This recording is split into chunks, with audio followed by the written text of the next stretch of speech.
Good morning and good afternoon. Welcome to another episode of Before Coffee. It is Thursday 13 today as we cover our 13 things on Thursday, as well as some other general news like some big news stories about Prime Minister assassinations and of course the weather doing its weathery thing again and the stock market. Let's go ahead and cover our headlines.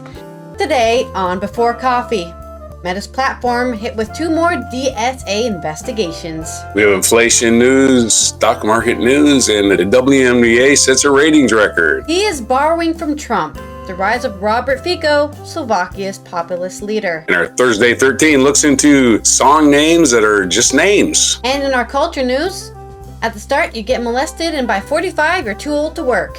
The secret misery of women working in TV. Those stories and more, which is National Mimosa Day. So get that champagne and orange juice out for Thursday, May 16th on Before Coffee.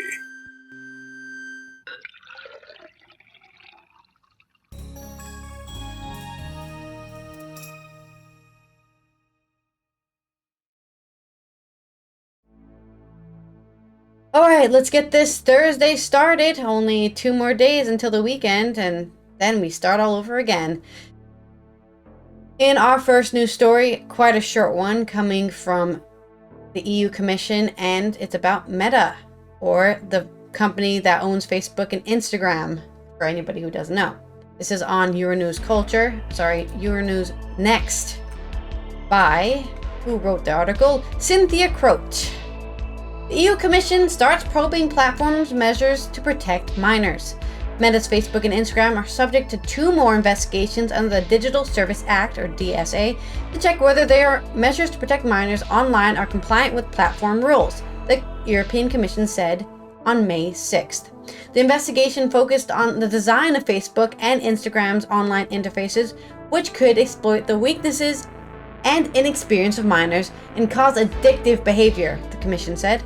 In addition, the probe will check Meta's compliance with mitigation measures to prevent access by minors to inappropriate content and age verification tools used by Meta, which may not be reasonable, proportionate, and effective. Are you 18? Check this box, I'm 18. I've made my birthday 1989. I'm 36 now,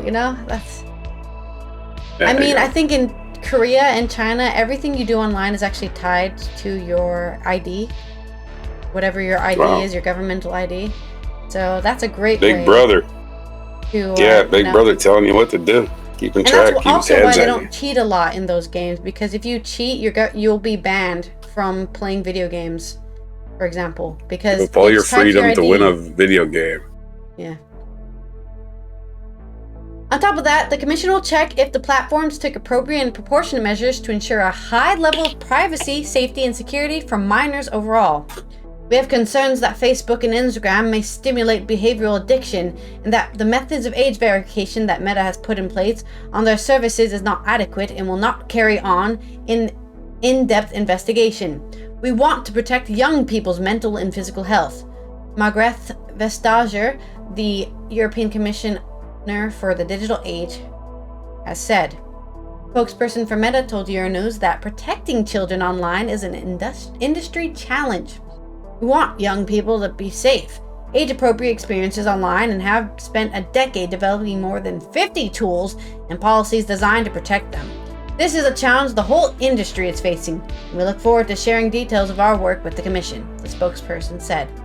The probe comes after analyzing the risk assessment report sent by Meta last September and the replies to the earlier formal Commission request for information, the EU executive said. There's no fixed time for when the investigations announced today need to be concluded, an EU official said at a press briefing.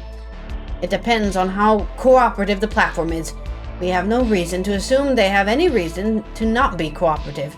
Regarding the protection of minors, we will go as fast as possible, but today is just the first step, the official said.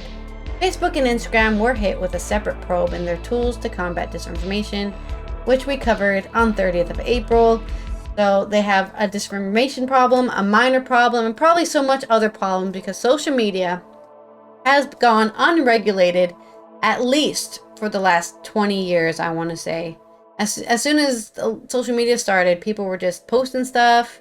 I mean, YouTube itself is almost 20 years old.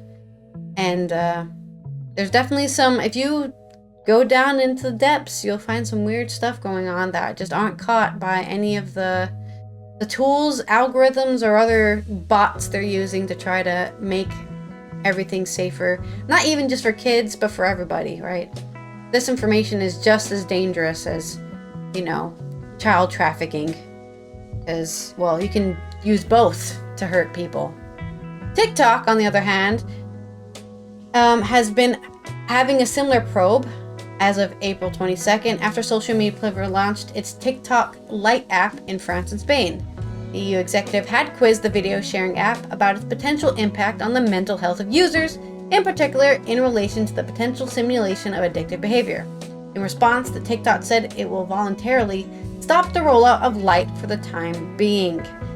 In an interview with Euronews published today, John Evans, the Digital Services Commissioner at Irish media regulator Comisiún na Meán, said that there is no grace period for online platforms to comply with DSA.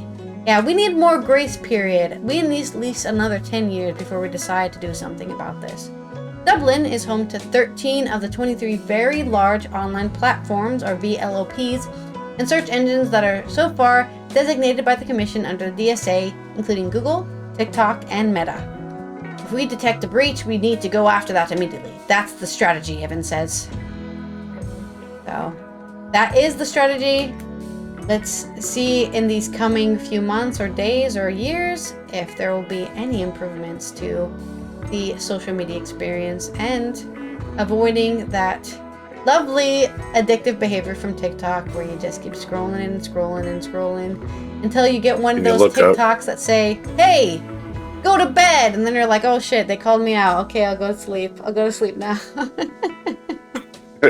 6 hours later, you look up. Oh, yeah. Yes. Shit, it's 6 a.m. What happened? The fuck? But that's my story. Okay. Time for our mid-month market update. So we'll try to get this out of the way. Stock market today, Wall Street inches. This is from AP News. Elaine Kurtenbach and Matt Ott. Wall Street inches modestly higher. Walmart jumps in another strong quarter. Wall Street drifted slightly higher early Thursday. After markets rallied on hints that inflation is subsiding. Futures of the Dow Jones Industrial and Standard & Poor's each rose less than 0.1% before the bell. Not a big rally. The meme stock roller coaster stretched into another day with AMC Entertainment and GameStop both falling more than 15% in pre-market. Both companies are still up significantly from Friday's close after their share prices more than doubled in a buying frenzy earlier this week. Sounds like one of them Robin Hood things. Frenzy, huh? Yeah, Walmart jumped 4.5% after the nation's largest retailer posted another quarter for strong results, with sales and profits beating Wall Street forecasts. Zurich-based Chubb continued to rally after Warren Buffett's Berkshire Hathaway revealed a new $7 billion stake in the global insurer. So Berkshire said Wednesday it held nearly 26 million Chubb shares at the end of March, giving it a 6.4% stake in the company. So their stocks went up. Deere skidded 5.6% before markets opened. The company lowered its full-year profit forecasting, expecting farmers to buy fewer tractors and other equipment due to declining crop prices. Deere, of course, makes John Deere tractors. Markets midweek optimism came from a report Wednesday showing U.S.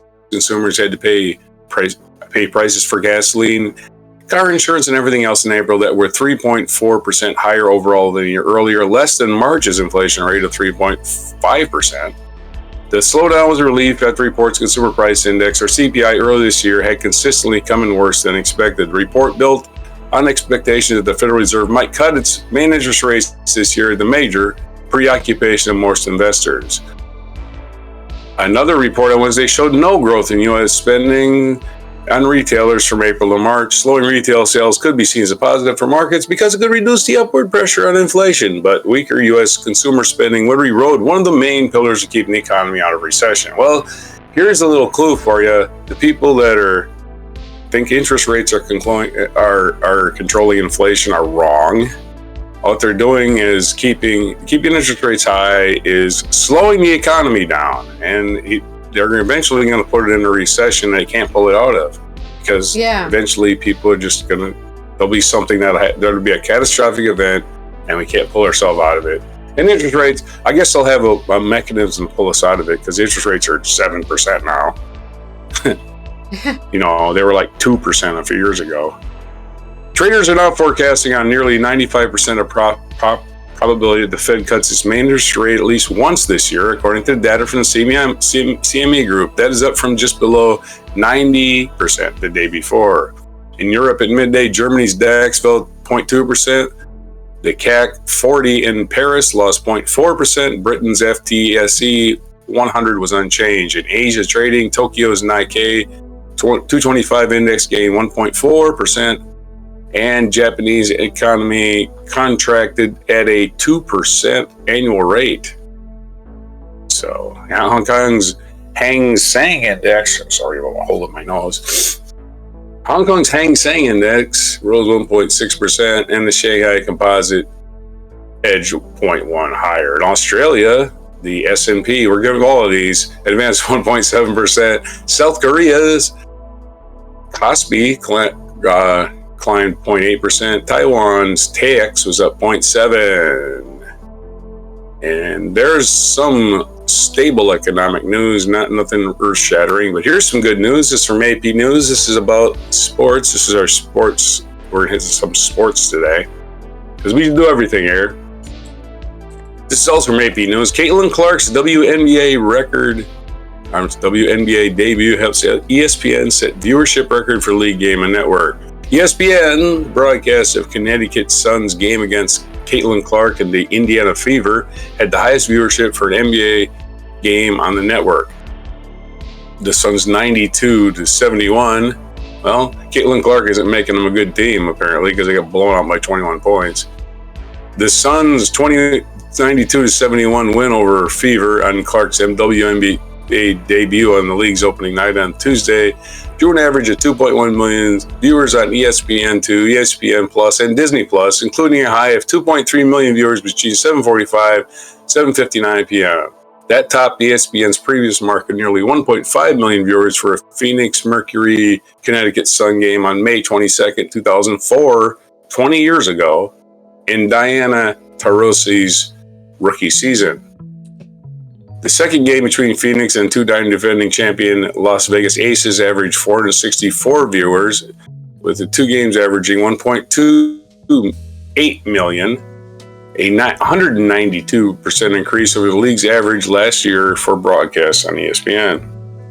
Clark set the NCAA all-time scoring record at Iowa last season, and she is a big reason why a record 18.9 million viewers tuned into a national championship game, which her Iowa Hawkeyes lost to unbeaten South Carolina. Go Cox. Carolina's arrival to the WNBA has already seen a big boost for the league. The WNBA draft had a record viewership, and 3 teams have already moved their games to big arenas to keep up the demand for tickets to watch her play. So the NBA is taking off. Women's sports is taking off.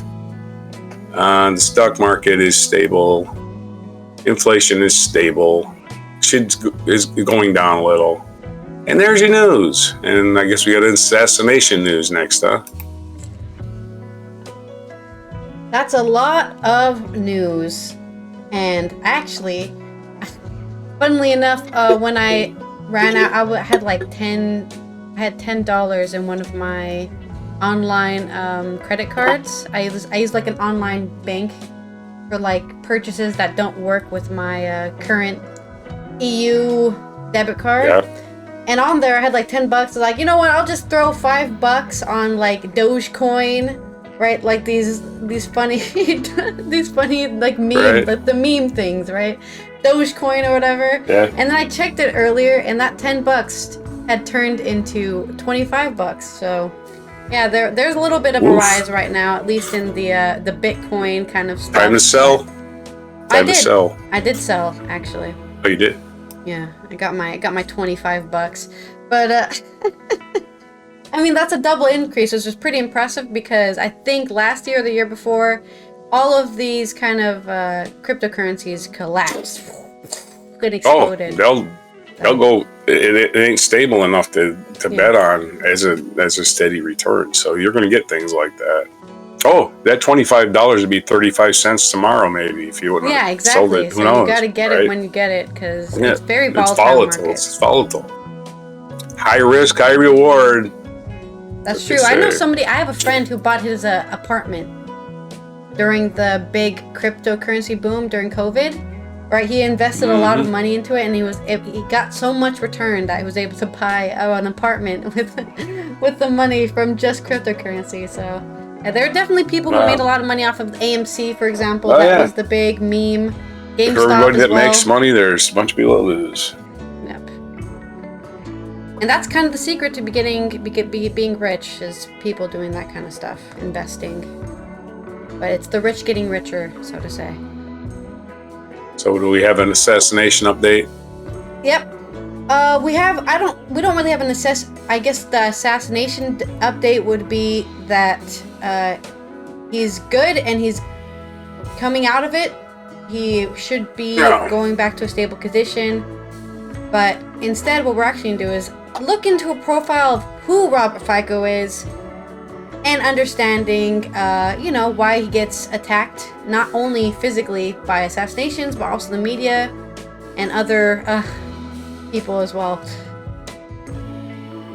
This is from Jason Burke on The Guardian. Slovakia's populist Prime Minister, Robert Fico, who was shot and wounded on Wednesday, which was May 15th, is a burly and brash political veteran known for his attacks on the media, NGOs, and prosecutors. Having enjoyed 3 previous stints as Prime Minister, Fico, 59, is well known to voters and observers, and critics, who accuse him of seeking to emulate Viktor Orban, his friend in neighboring Hungary. Orban is the current leader of Hungary, by trying to undermine checks and balances and cement its power while also taking a friendlier stance towards Russia. Fico's return to power last year has prompted concern inside and outside his country, which critics say is becoming increasingly virile and polarized under his watch. Journalists in Slovakia have expressed alarm over a recent government decision that would replace the country's public broadcaster, and they say open it up to political influence. Meanwhile, Fico's move to close down a special prosecutor's office focused on high-level corruption has raised the possibility that the EU could free some funding allocated to Slovakia. That's suspicious. I said the same thing about Italy when Italy was trying to close out corruption investigations. Like, it's not good when your government is like, don't look at us for corruption. You're not allowed to do that. This is all good and uncorrupted over here. Don't even worry about it. Legislation that would label civil society groups that received more than 5,000 euros or 4,300 pounds a year in international funding as organizations with foreign support has also triggered worries in the EU and among NGOs. Amnesty International Slovakia has described the bill as a thinly disguised attempt to stigmatize civil society organizations that are critical of the authorities and hamper their vital work. So if there's anybody poking their nose into Slovakia's business, there are now organizations with foreign support. Fico is typically of the new wave of nationalist populist politicians who have emerged over the last decade, riding the wave of resentment generated among tens of millions of Europeans by the disappointments of the 21st century. Guys, we're only 20 years into it. Oh, this century sucks already. We haven't even gone 100 years in, and we're already like, this sucks. He grew up in Toplokany, a small town in Slovakia's west, the son of a forklift driver and a shop worker. Soviet tanks had crushed the Czechoslovakia reform movement when he was 3 years old, and few expected any change to the iron grip of the Communist Party on what was the Czechoslovakia during his early years. As a young man, Fico remained very much within the system, doing his military service as an investigator, earning a PhD for a study of capital punishment and then working in the legal branch of Slovak Academy of Sciences. But the fall of the Berlin Wall, the non-violent Velvet Revolution that ended communist rule in Czechoslovakia, and Slovakia's independence ushered in a new, free-wheeling capitalist era that offered business and political opportunities. Fico, who was young, convincing, and, importantly, untainted by an association with fallen communist regime, was quick to realize his childhood ambition to enter politics. He progressed rapidly to joining the Party of Democratic Left, moved to found Smer Socialna Demokracia, Direction and Social Democracy. The new organization paid lip service to both democracy and socialism, though many observers quickly concluded that its ideology came second to Fico's own ambitions. 7 years of opposition led to a victory in the elections in 2006. This proved 2006 he got his first election. So 6 years into the 21st century, and people were already like, "This sucks. Get us an autocrat in here."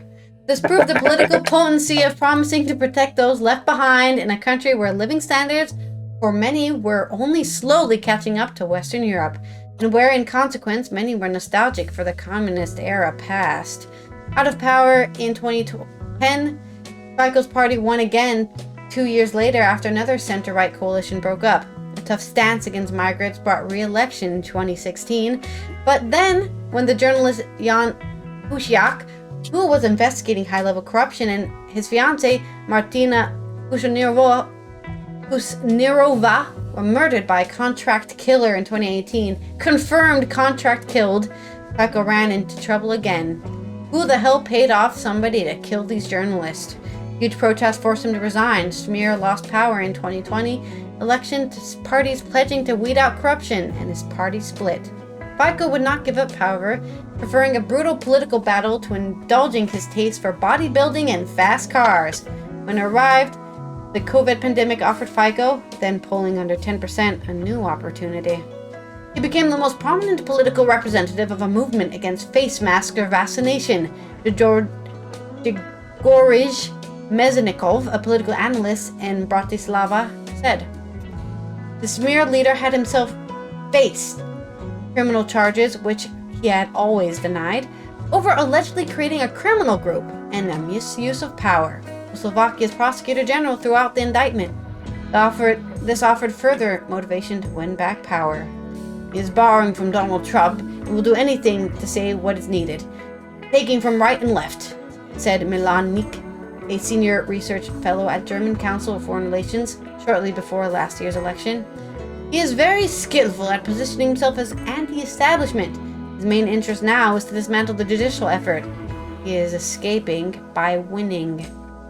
To this end, Fico has embraced more extreme positions that include attacks on Western allies, pledges to stop military support for Kyiv, criticism of sanctions on Russia, and threats to veto any future NATO invitation for Ukraine. He has also worked hard to exploit the division between older, more conservative provincial voters and those in the capital. Bratislava, which is more progressive culture and wealthier, is often more educated population. One of Fico's targets has been the country's liberal president, the former human rights lawyer and activist Zuzana Kapitova, who has had called a U.S. puppet and who sued him last year for spreading lies about her. Fico has labeled various opponents and NGOs as following the instructions of the U.S. financier George Soros. Another target has been Slovakia's LGBT community. Fico, whose analyst regards as being inspired by Orban in Hungary, and says he has Slovakian interests at heart. We see Viktor Orban as one of those European politicians who do not fear to openly defend the interests of Hungary and Hungarian people, Fico told Reuters last September. He puts them in the first place, and that should be the role of the elected politician. Look after the interests of his voters and his country. Now, that's the problem. You can look out for your voters, but you can't always look out for your country, because sometimes your voters are not the majority, especially in these countries with coalitions. I remind you, right? Coalitions means 3 or 5 or sometimes even 7 different parties have all gone together so they can make a majority government and rule the country. But that does not always mean that, hey, wait a minute, I voted for these guys. Why the hell is that guy telling me what's going on? You know? So it's a bit hard there. But yes, for the kind of 6-hour-ago update on the life-threatening situation in which Fico got assassinated, or was attempted assassination. He is expected to survive after his surgery, and he's no longer in a life-threatening situation. And as far as they know, the operation went well, and everything will be good. There was no he was not heavily injured. Oh no, sorry. He was heavily injured. One bullet went through the stomach, and the second one hit a joint. But he was immediately transported to the hospital, and the operation went with success. So that has been all of the information we've gotten as of now from the assassination attempt that happened yesterday on Wednesday on Fico. He was shot 5 times outside the House of Culture when he was at a little what do you call it? Yeah, that's too bad. Yeah, one of those sometime meetings you have with your followers, you have a speech and tell them that I'm gonna kick all the immigrants out and we're gonna join Russia and become Soviet Union 2.0. I don't know what he was saying at the actual speech. Well, sometimes these assassination attempts change the person, right? Yeah. I know George Wallace turned from a segregationist into black people are really people too. Yeah, so he's a sweeter guy towards the end when he was in a wheelchair. So, there's your news on Fico and your profile on who the guy is, in case you didn't know. All right. Well, now we know. Well informed now, for sure. Okay, today is Thursday, so today is when we do the Thursday 13, and today it is songs that are names, not first names, not last names, full names, and that's all. Like for instance, John Henry, right? I was going to put John Henry, the song John Henry about the railroad building, the steel driving man. But I found out that John Henry was actually the Ballad of John Henry, so I couldn't use that. The songs have to be just a name, nothing else, and they have to be about the person. There's another song I found, and I know all these songs, by the way. There's a song called Drew Barrymore by an artist called CZA. Really? Right? Drew Barrymore? Yeah, SZA. Good song. I like the song, but it doesn't mention Drew Barrymore at all. And she's in the video, but doesn't mention. There's nothing about Drew Barrymore in the song. The song has to be about somebody. It can't be just the title of the song. What's Thurman? Name check somebody. What's that? Thurman, the actress from. What? I can't remember her name. Her first name. Uma Thurman? Uma Thurman? Yeah. There's a song by Fall Out Boy. Yeah? What about her? Uma Thurman? I missed that one. I don't know it, so it's not on the list. Number 1 on the list is Joe Hill, which is a traditional folk song about a folk singer, Joe Hill, who was famously, of course, the version that probably is the most definitive version is Joan Baez's version. She sang at Woodstock. And of course, Joe Hill was the original folk singer who was executed by Utah in a trumped up murder charge. And in retaliation, well, not retaliation, he was cremated, and all of his ashes were spread in all of the United States except for Utah. And some of his ashes were saved for future folk singers to actually consume. So if you're you're a folk singer, if you're a big folk singer, this is true. There's a group called the Wobblies that come around. If you're a big folk singer, and they will give you a vial that is Joe Hill's ashes, and you can do whatever you want to it, but they want you to eat at least a portion of it. And you can give that vial to your folk singer friends too. That's the truth. Something. Joe Hill by Joan Baez. The next one is this is an imaginary person, not a real person. John Brown. We have a category over here that says, are they a real person? And where Joe Hill says yes. For John Brown, it says no, he's a composite. Of course, John Brown is a Bob Dylan song about a soldier who goes off to war, and his mom is like, my boy's in the army, he's going to win medals, he's going to be a general. And he comes back, and she doesn't even recognize him because he's been basically, a shell took his sight, a lot of his facial features, and it's, you know, here's who I am, Mom. Not there either. Yeah. Here's your medals. And at the end, he gives the medals to his mom, and you break out in tears about the horrible things war do to people and families. Number 3, also Bob Dylan's song, Lenny Bruce. Of course, Lenny Bruce is a famous comedian, and it's more of it's a tribute to Lenny Bruce, and it's just Bob Dylan, more of a spoken word song.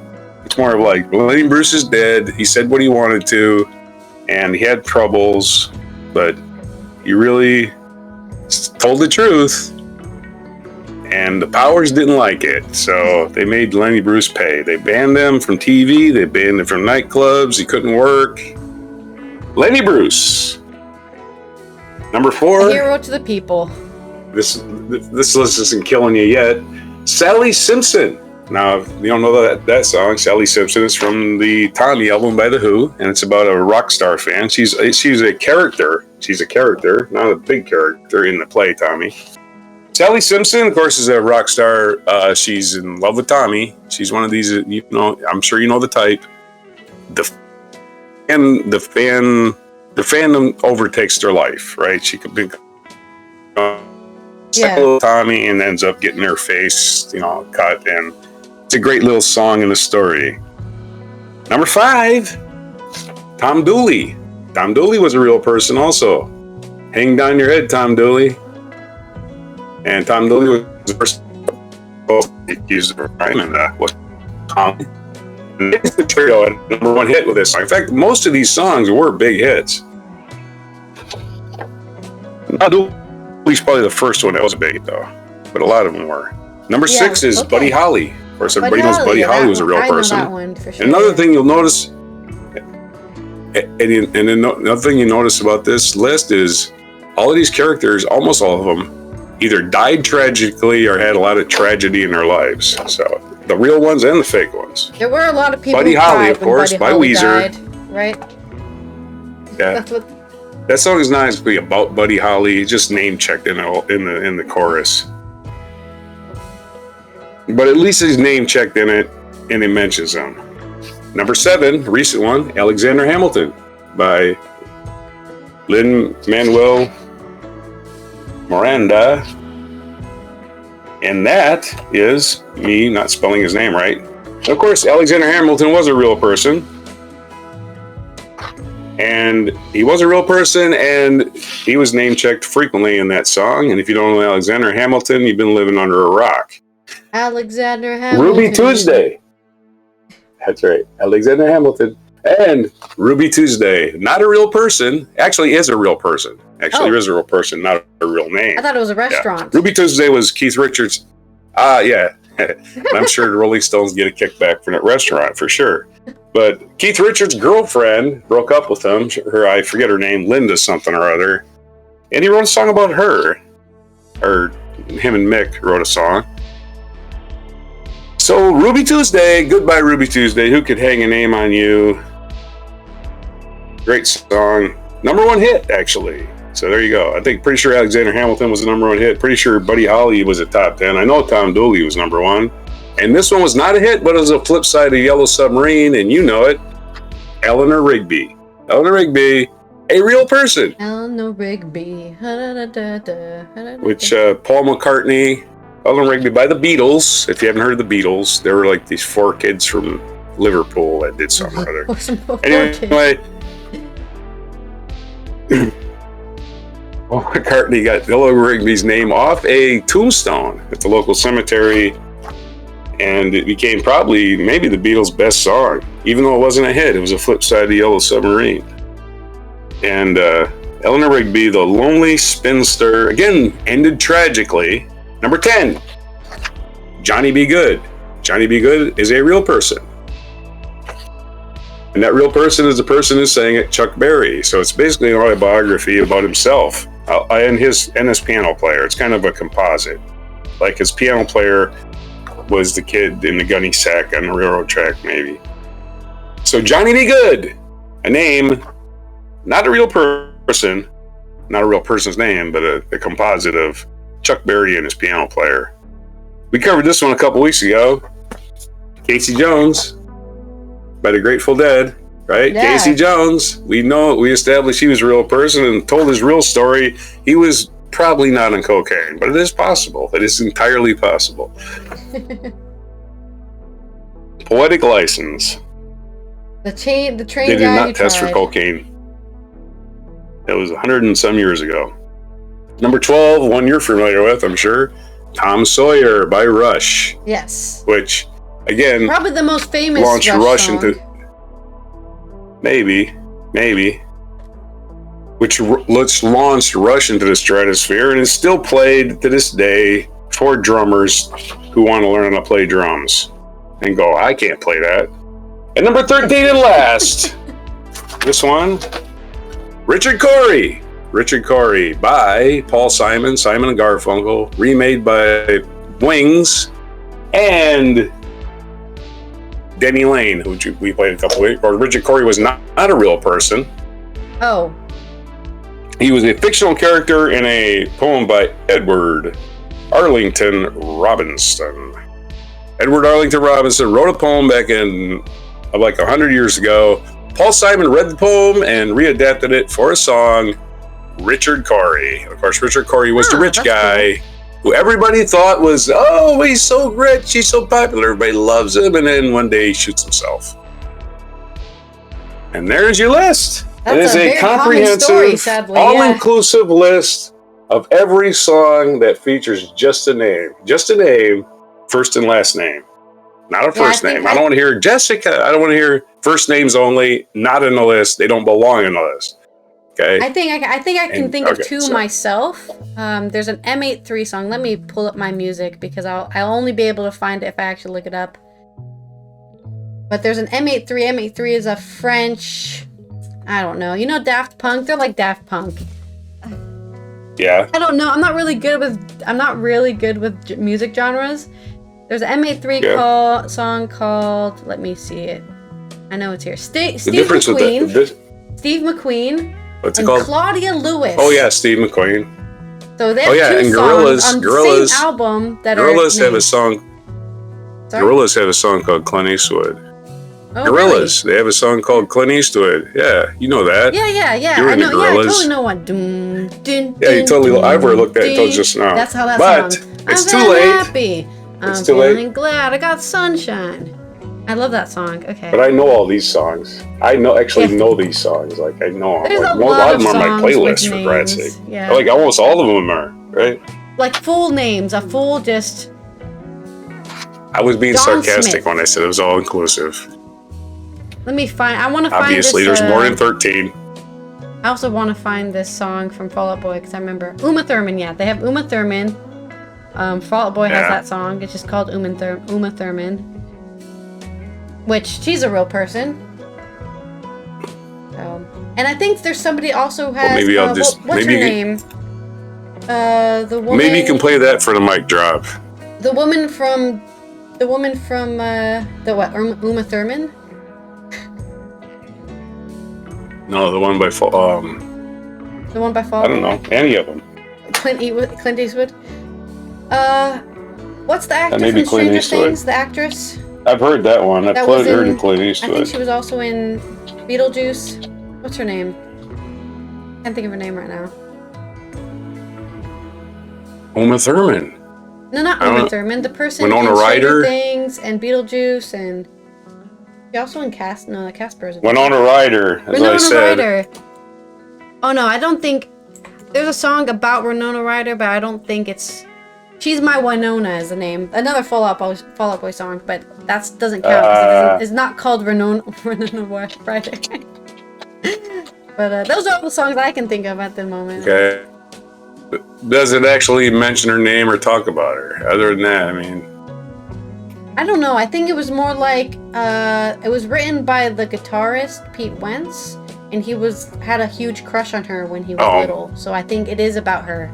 Like, I love Winona Ryder. She's the best.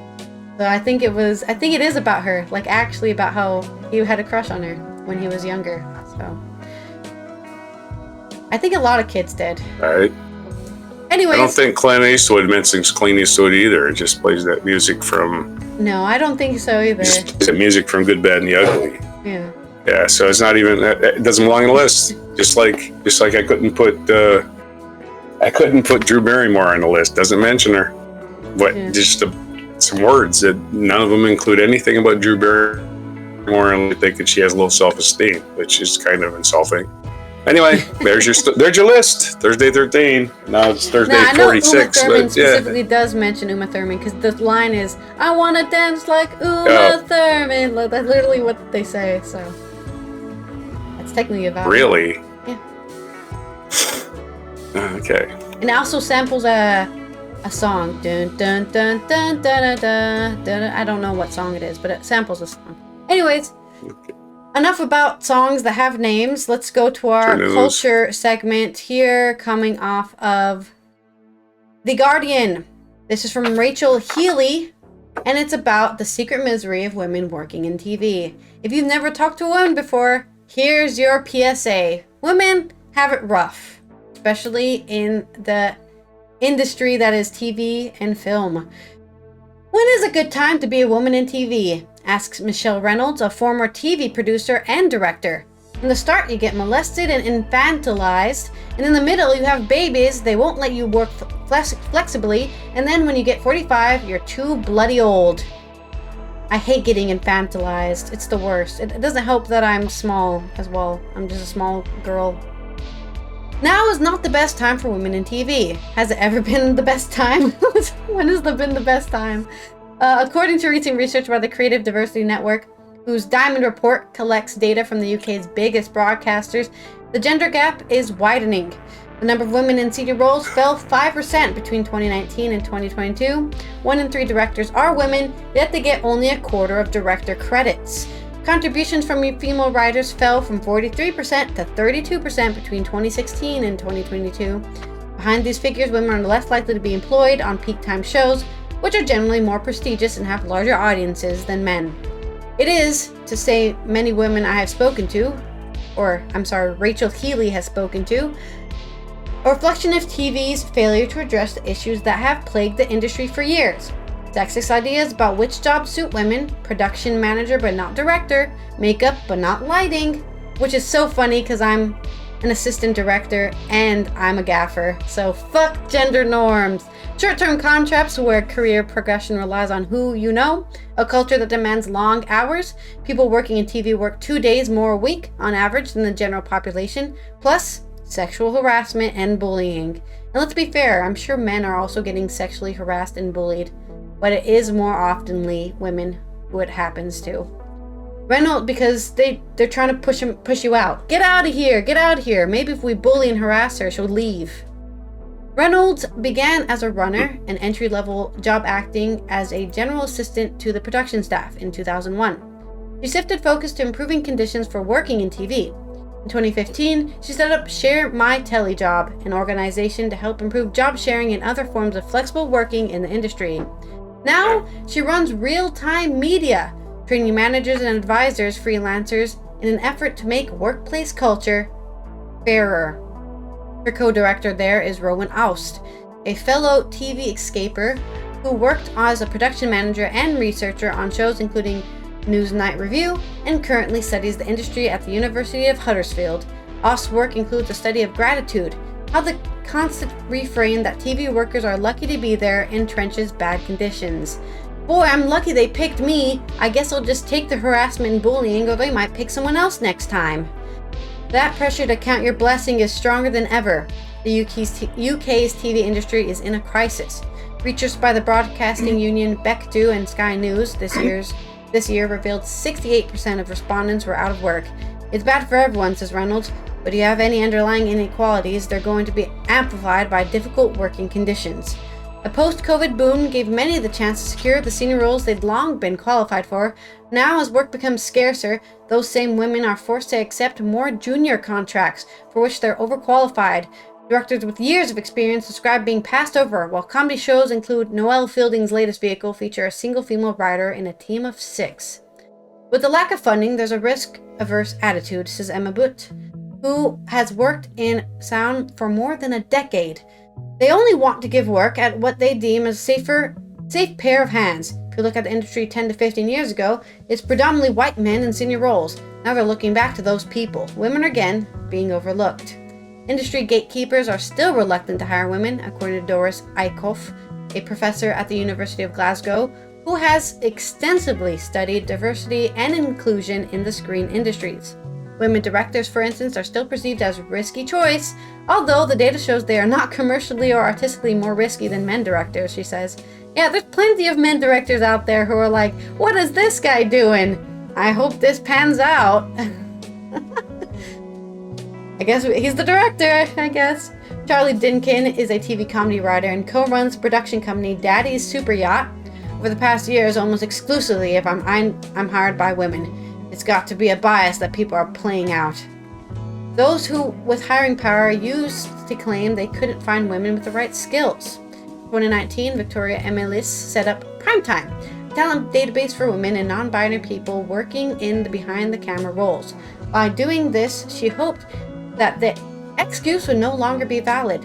While the service is being used, and some network members feel gender is less of an issue there, others feel there's still a long way to parity. Lulu Elliott was working as a camera operator in TV and music videos 15 years ago when she noticed a clear gender disparity in technical departments.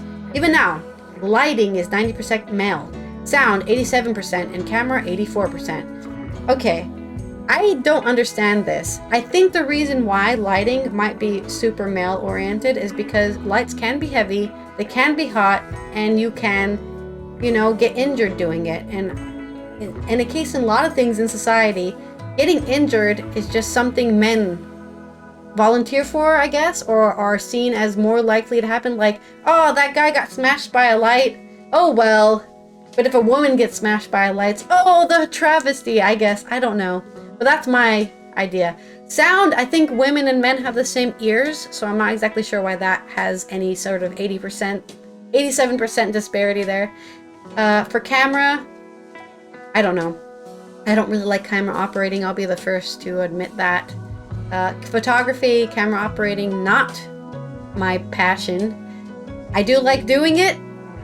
If I'm doing an interesting job, I'll do it, like photography for volunteer work is always fun because you can see these people, coming together as a community to, raise things higher.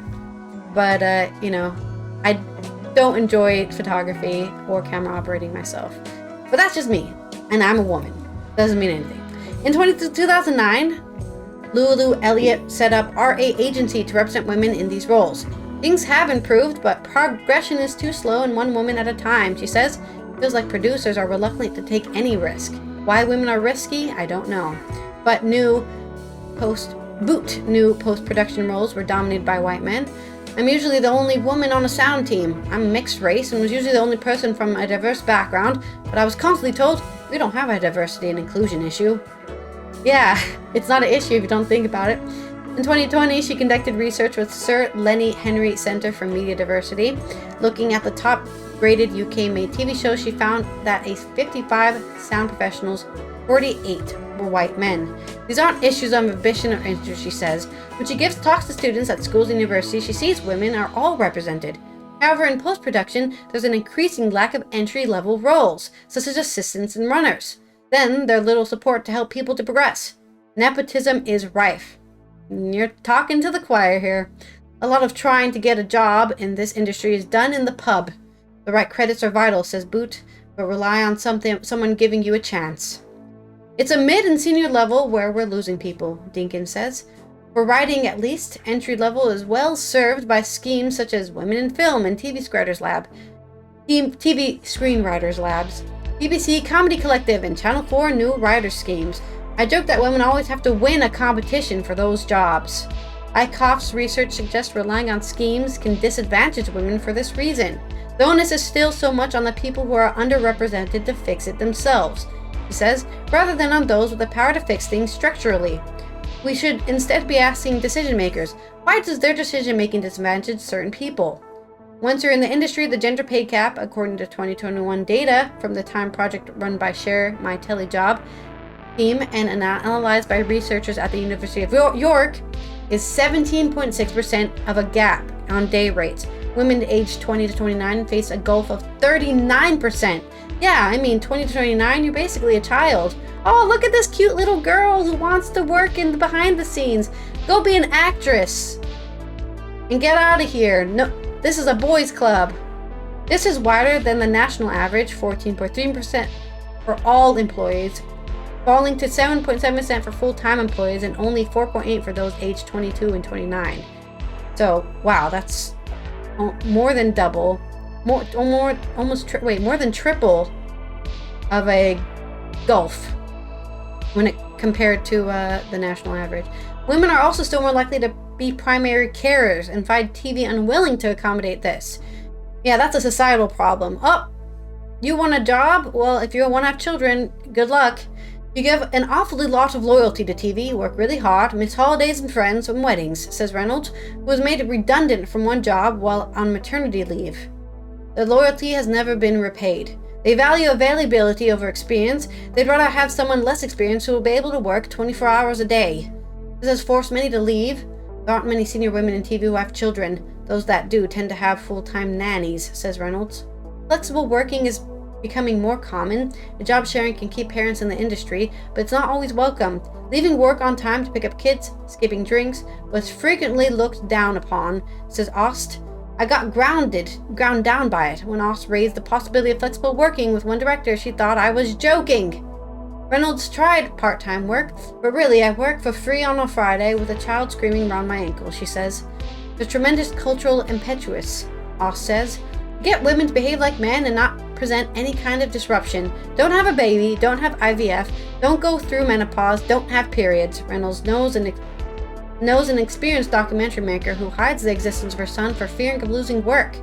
Eichhoff interviewed one woman who, when suffering from morning sickness on set, hid airline sick bags in her handbag so she could vomit discreetly, but has experienced sexist bullying in numerous workplaces. She is regularly told how to do her job by men with less experience. Moved away from the studio work after being routinely ignored by male directors and producers.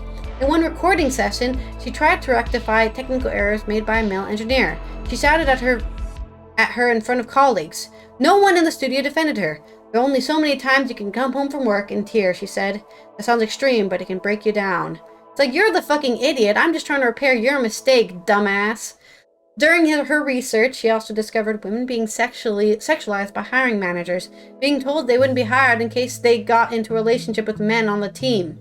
Screen industries were the starting point of 2017's Me Too movement, but 7 years on, change has been slow. In her 2023 research, Safe to Speak Up, Dr. Anna Bull found that UK film and television industry is still not fulfilling its legal obligations around preventing and responding to sexual harassment in a workplace. Interviewing 18 people who had experienced sexual harassment or violence in the UK TV industry, she found wider gender inequalities play a role. Workplace or settings where sexual harassment or violence took place were all described as being gender unequal. Ost recalls the cultures created by older male talent in her career. A presenter required young women of a certain look. The prettiest ones are sent to him to placate his tantrums. He says, you know, when people usually have tantrums, they should get fired, not placated. For women, it's the additional labor of understanding that everything you do is related to your body or opposed to your abilities. Reynolds agrees. I was sent into certain situations and told, Michelle will be good at this because she looks like this. Ah, yes. I look like this, so I can do it. 2023 Sunday Times Dispatch's investigation into Russell Brand, which included allegations denied by him from TV colleagues, demonstrates this culture, says Oust. There's still a perception that in TV that your Russell Brands are exceptional rather than viewing it as part of the spectrum many men are. Television is still an industry dominated by older men and younger women. About 12% of TV workers experience sexual misconduct. 1/3 of those experience racial and sexual harassment is considered leaving the industry, according to Film and TV Charity's 2022 Looking Glass report into the industry of mental health. So, everything sucks. Surprise! Sorry to bum you down, but everyone, you need to keep on raising your flags and telling people this stuff's happening. I know this is in the UK industry, but the Nickelodeon kind of TV kids documentary came out. I can't remember what it's called right now. Quiet on Set, I think it was what it's called. About Jake and Josh. And it was about the kids who worked on Nickelodeon, but there's also interviews by people who worked on those shows and how they were asked to massage the showrunners. Like somebody who's the writer on the show or who's doing makeup. Hey, can you go massage the showrunner? Maybe you should cover that on the neck? Huh? Yeah. Hire a fucking masseuse. I'm not here to massage people. But of course, if you say that, oh, she's not very friendly. She's a drama queen. Let's get rid of her. She doesn't want to massage people. Mm-hmm. So, yeah, keep your eyes out there. If you're a man and you're working in the TV industry, use your voice and protect the people around you if you see something bad happening because, you know, let's be honest here, no one wants to hear a woman yell about something. They want to hear a man yell about it because suddenly you have all that authority and it means something. But that's my story. On to this day in history, I guess. Okay, this day in history. On May 16th, 1763 in London, Samuel Johnson met James Boswell, who published his famous biography, Life of Johnson, in 1791. Life of Johnson. In 1770, Marie Antoinette married the future King Louis XVI of France, and later they were beheaded, famously, during the French Revolution. 1801, American politician William H. Seward, who is perhaps best known for his purchase of Alaska while serving as U.S. Secretary of State, was born in Florida. He was born in Florida, New York. Sorry, he wasn't born in Florida. He was born in Florida, which is a city in New York, believe it or not. 1866, the U.S. Congress passed legislation that called for the creation of a 5-cent piece composed of nickel and copper. The currency became known as the nickel. In 1868, the first of two key votes was held in the Senate impeachment trial of U.S. President Andrew Johnson, who was ultimately acquitted of all charges. By one vote, by the way. He got even closer than Trump to getting impeached. I remember removed. He was impeached, but he wasn't removed. 1920, Joan of Arc, national heroine of France, was canonized as saint by Pope Benedict XV. Joan of Arc was declared a saint, canonized in this day in 1920. 1929, the first Academy Awards were presented. Janet Gaynor and Emily Jannings won for the Best Actress and Actor, respectively. Emil Jannings, sorry. Did I say Emily? Emil Jannings won Best Actor, not Emily. 1955, Soviet gymnast Olga Korbut, what's that? Oh no, I was just agreeing with you. Oh. On this day, Soviet gymnast Olga Korbut was born. Soviet gymnast, Russian gymnast, was born this day actually she's not Russian, she was born in Belarus. She was born in Belarus, now Belarus. On this day in 1955, happy birthday Olga Korbut, famous Russian gymnast, Soviet gymnast. Guess can't say Russian, she's from Belarus. 1961, the military seized power from South Korea, overthrowing the Second Republic as General Park Chung-hee took over the government machinery, dissolved the National Assembly, and imposed a strict ban on political activity. So military, what they call a junta in South Korea on this day, 1961. 1966, American rock group The Beach Boys released their masterwork, Pet Sounds, a bittersweet pastiche of songs recalling the pangs of unrequited love and other coming-of-age trials. The Beach Boys, 1966, with Pet Sounds, which is basically Brian Wilson wrote all of it and mixed all of it. 1975, Tabai Junko of Japan, accompanied by Aung Zasaring of Nepal, became the first woman to reach the summit of Mount Everest. 1986, in this day, the blockbuster Top Gun was released in American theaters, and it made Tom Cruise an international star. Top Gun, not my favorite movie. It was a remake of Officer and a Gentleman. That's all it was. 2007, French politician Nicolas Sarkozy, which, who knows, Officer and Gentleman might have been a remake. 2007, on this day, French politician Nicolas Sarkozy was sworn in as president of France. Defeated at the polls in 2012, he became only the second French president to fail in a re-election bid since the foundation of the Fifth Republic in 1958. Well, that doesn't seem like a long time. 1958 is still a long time ago. 2019, on this day, Chinese-born American architect I.M. Pie, I guess it's pronounced pie or P or pay, might be pay, who was known for his large, elegantly designed urban buildings and complexes, died at the age of 102. Dude got to be 102. Saw a lot of stuff, built a lot of buildings. Our featured event, 1943, the Warsaw Ghetto Uprising. On this day, 1948, Nazi troops quelled the month-long Warsaw Ghetto Uprising, in which Polish Jews led by Mordecai Anelewicz and the Jewish Fighting Organization resisted the deportation to the Treblinka extermination camp. Of course, it was, as you say, it was crushed by the Nazis, who were just scumbags. Well, if you don't know what a Nazi is now, you know. Feature biography. If you don't know what a Nazi is by now, they sucked. Just to let you know. They sucked. Well, I would have told them to their face, you suck, you suck, you suck. Shoot me, you suck. Fine, I'm fine with that. I don't live in your world. What do you think about that? Yeah.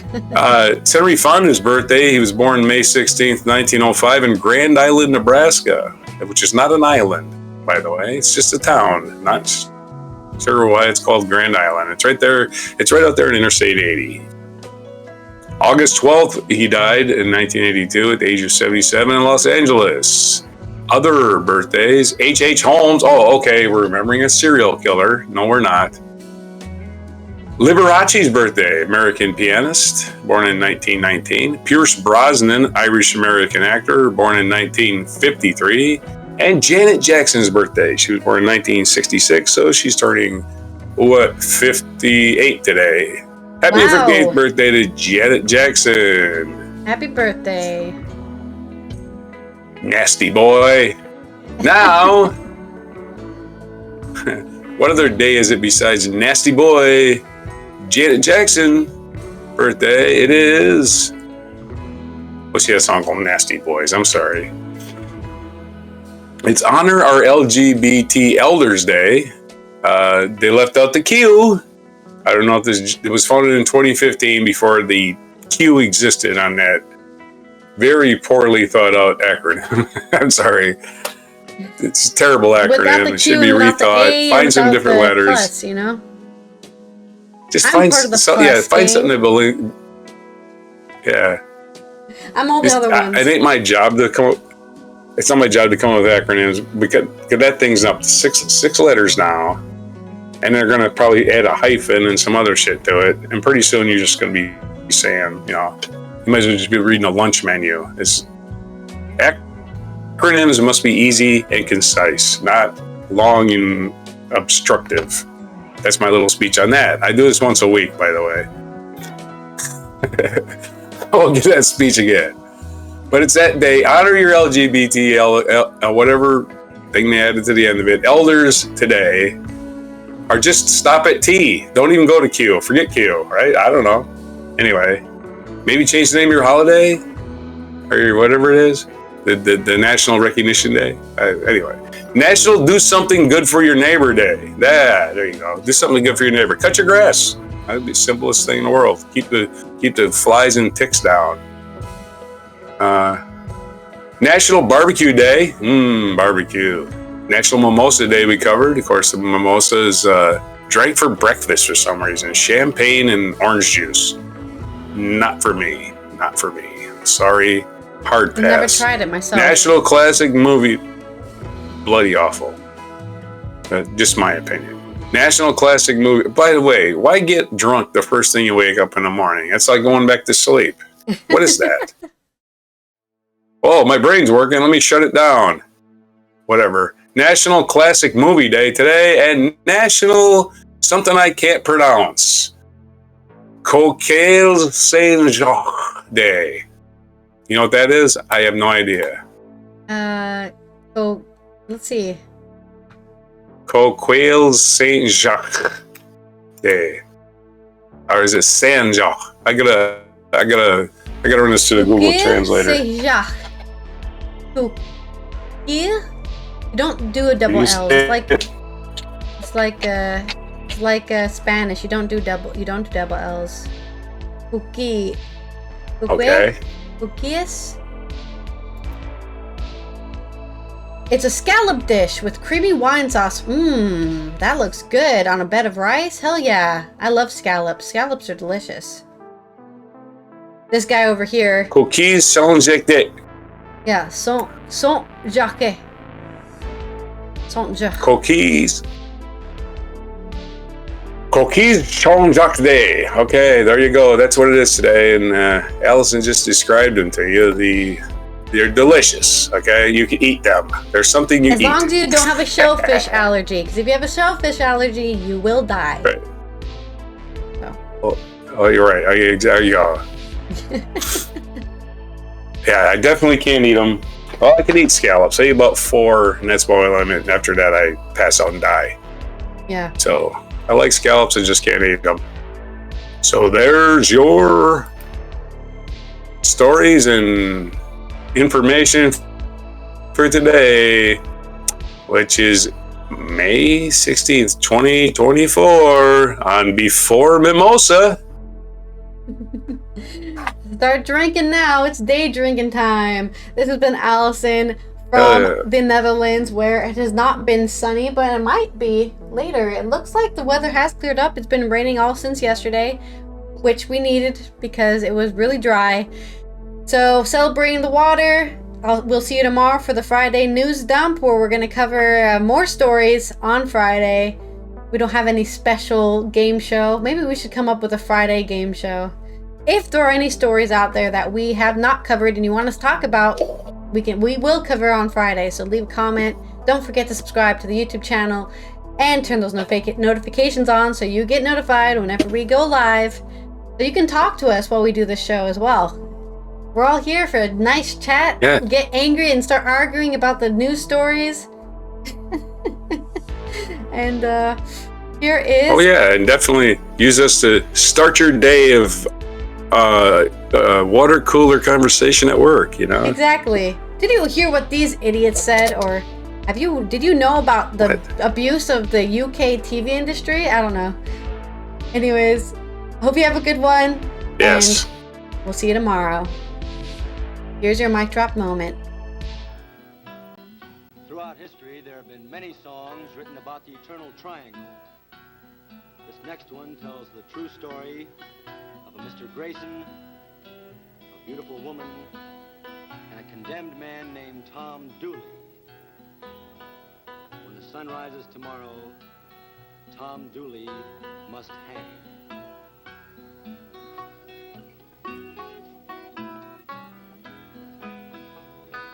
Hang down your head, Tom Dooley, hang down your head and cry. Hang down your head, Tom Dooley, oh boy, you're bound to die. I met her on the mountain, there I took her life. Met her on the mountain.